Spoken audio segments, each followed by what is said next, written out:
Hello my dear viewers and sweet subscribers. ఇందాక video సగంలో cut అయిపోయింది. ఇందుకు పచ్చడి ఎలా ఉందంటే సూపర్గా ఉంది, చాలా టేస్టీగా వచ్చింది. తర్వాత వీడియో మళ్ళీ చూపిద్దాం అనుకున్నాను, పచ్చడి మొత్తం తయారయ్యాక కుదరలేదు.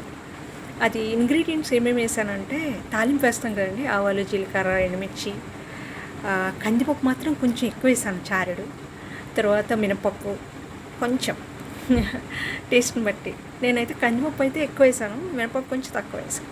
ఈ దొండకాయలు అన్నీ కలిపి వేపేసి దాంట్లో మిక్సీలో వేసి శుభ్రంగా తిప్పేసి చింతపండు దానికి సరిపడా ఎంత కావాలంటే అంత అది వేసి తీసుకొని తినే ఏం లేదు. ఇంకా మంచి టేస్టీ, ఎంత బాగుందో. కానీ వేపేటప్పుడు మాత్రం సిమ్లో, స్టవ్ చాలా సిమ్లో పెట్టి వేపాలన్నమాట, దోరగా వేగాలి చక్కగా, అప్పుడే టేస్ట్ చాలా బాగుంటుంది.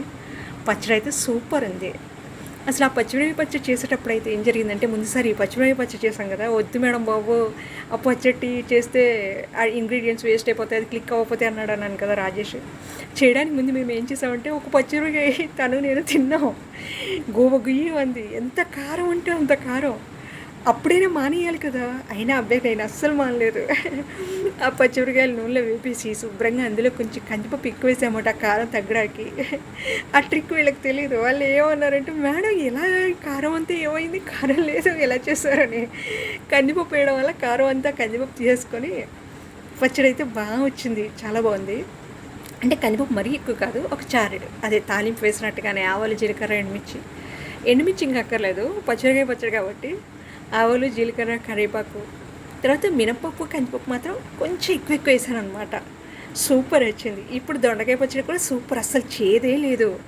ఉప్పు వేయడం వల్ల చేదంతా దిగిపోయింది. కాకపోతే స్టవ్ సిమ్లో పెట్టి దోరగా వేయించాలి, అప్పుడే వాటి taste. Keep watching, love you all, bye.